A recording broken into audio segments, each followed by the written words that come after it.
아끼는 옷 큰맘 먹고 세탁소에 맡겼는데 망가져서 돌아온 경험 혹시 있으신가요? 정말 속상하죠. 아니, 근데 이럴 때 대체 누구 책임인 거고 보상은 또 어떻게 받아야 하는 걸까요? 오늘 바로 그 답을 한번 찾아보겠습니다. 네, 바로 이 질문. 오늘 우리가 파헤쳐볼 핵심 질문입니다. 여러분은 딱 들었을 때 누구 잘못이 가장 클 것 같으세요? 아마 많은 분들이 당연히 세탁소지라고 생각하실 텐데요. 과연 그럴까요? 오늘 우리가 살펴볼 내용들입니다. 먼저 이 분쟁의 책임이 대체 누구한테 있는지 데이터를 쫙 보고요. 실제 사례는 어떤지, 또 우리가 뭘 조심해야 하는지, 그리고 이 분쟁을 줄일 새로운 대안은 없는지까지 제가 명쾌하게 한번 정리해 드릴게요. 자, 그럼 첫 번째 순서입니다. 이 지긋지긋한 세탁 분쟁, 도대체 누구 때문에 생기는 건지 데이터를 통해서 아주 객관적으로 한번 살펴보겠습니다.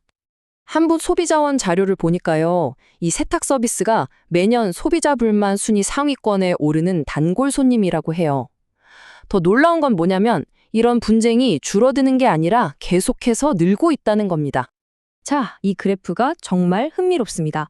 보세요. 지난 3년간의 데이터를 분석했더니 세탁업체 잘못으로 결론 난 경우는 고작 26.4%에 불과했어요. 가장 큰 원인은 무려 44.2%를 차지한 사업자 책임 없음. 그러니까 소비자 부주의거나 옷 자체가 낡아서 생긴 문제였다는 거죠. 우리가 보통 생각하던 거랑은 결과가 좀 많이 다르죠. 그렇다면 세탁업체 잘못으로 판명된 저 26.4%의 경우는 어떨까요? 그 안에서는 도대체 어떤 실수가 가장 많았는지 그 원인을 조금 더 깊게 들여다보겠습니다. 와, 여기 압도적인 1위 보이시나요? 바로 세탁 방법 부적합. 세탁업체 과실 중에서 무려 절반이 넘는 54.1%가 바로 이것 때문이었습니다. 그냥 세탁 방법을 잘못 골라서 옷이 망가졌다는 뜻이에요. 그 뒤로는 다림질 같은 마무리가 좀 부족했거나 얼룩 제거가 잘 안 된 경우들이 있네요. 아니, 그럼 세탁 방법 부적합이라는 게 대체 뭘까요? 아주 간단해요. 옷에 붙어 있는 그 세탁 라벨, 케어 라벨 있잖아요. 그걸 그냥 무시하는 겁니다. 드라이 클리닝 하라고 되어 있는데 물빨래를 해버린다거나 꼭 중성 세제를 써야 하는데 그냥 다른 세제를 써버리는 거죠.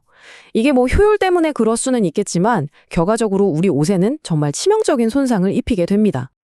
자, 이제 딱딱한 통계는 잠시 접어두고 실제 사례들을 보면서 이런 분쟁들이 우리 주변에서 어떻게 일어나는지 한번 구체적으로 들여다볼게요. 첫 번째는 소비자 과실 사례입니다. 어떤 분이 집에서 흰 티랑 다른 색 옷을 같이 세탁기에 돌렸다가 티셔츠에 물이 들어버린 거예요. 이 경우는 세탁 과정 자체를 소비자가 직접 했으니까 소비자 책임으로 결론이 났습니다. 다음은 가장 흔한 세탁업체의 과실 사례죠.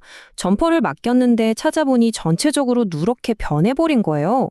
왜 그랬나 봤더니 케어라벨에 분명 중성세제 사용이라고 적혀 있는데 세탁소에서 다른 세제를 써버린 거죠. 이건 명백한 세탁업체의 실수입니다. 근데 때로는요, 문제의 원인이 세탁소도 소비자도 아닌 옷 자체에 있을 때도 있어요. 이 핸드백 같은 경우인데 그냥 평소처럼 들고 다녔는데 모서리 가죽이 막 벗겨지는 거예요.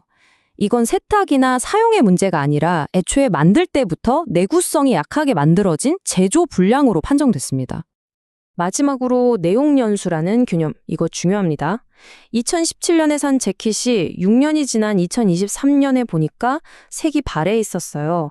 소비자 분쟁 해결 기준을 보면 보통 겨울 외투의 평균 수명을 4년으로 보거든요. 그러니까 이 경우는 제품 수명이 다해서 자연스럽게 낡은 걸로 보고 세탁소에 책임을 묻기는 어렵다고 판단한 거죠. 자, 그럼 이제 가장 중요한 부분입니다.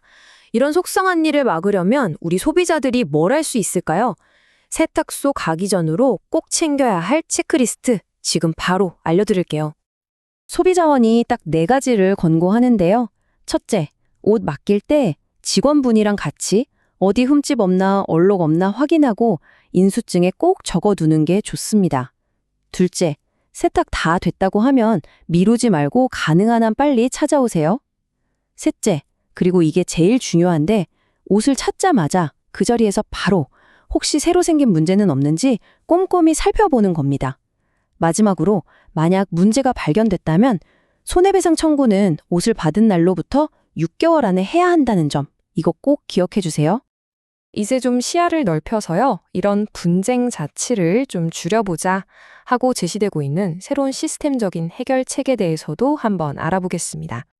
지금은 분쟁이 생기면 서로 감정 싸움으로 번지기 일쑤고 기준도 애매해서 세탁소 입장에서도 이게 예측이 안 되는 위험이거든요. 근데 여기에 배상 상한제라는 걸 도입하면 어떨까 하는 거죠. 미리 배상 한도를 명확하게 딱 정해두는 거예요. 그럼 불필요한 논쟁은 줄고 소비자는 더 믿을 수 있고 사업자도 위험을 관리할 수 있게 되는 거죠. 이 배상 상한제가 어떻게 돌아가는지 구체적으로 한번 볼까요? 만약에 영수증이 있으면 옷 산 가격에서 사용한 기간만큼의 가치를 빼고 배상하고요. 영수증이 없다? 그럼 아주 간단하게 세탁 요금의 20배를 배상하는 겁니다. 명품 같은 고가 의료는 따로 합의를 하거나 최대 40만 원까지 상한을 두고 아예 옷을 잃어버렸을 때는 세탁 요금의 30배, 최대 20만 원까지 배상하는 아주 명확한 기준이죠. 그리고 여기서 진짜 중요한 점은요. 이 세탁요금의 20배라는 규칙이 갑자기 하늘에서 뚝 떨어진 게 아니라는 거예요. 사실 지금도 공식적인 소비자 분쟁 해결 기준에 이미 있는 내용입니다. 물품 가격을 증명 못할 때를 대비해서요. 그러니까 기존에 있던 기준을 좀 더 명확하고 체계적으로 확장하자는 거죠. 서로 얼굴 붉히면서 감정적으로 다투는 대신 이렇게 명확한 기준을 세우는 것, 이게 과연 소비자와 세탁업체 모두에게 이득이 되고 우리가 서로 더 믿을 수 있는 세탁 문화를 만드는 그런 공정한 해결책이 될 수 있을까요? 한 번쯤 다 같이 생각해 볼 만한 질문인 것 같습니다.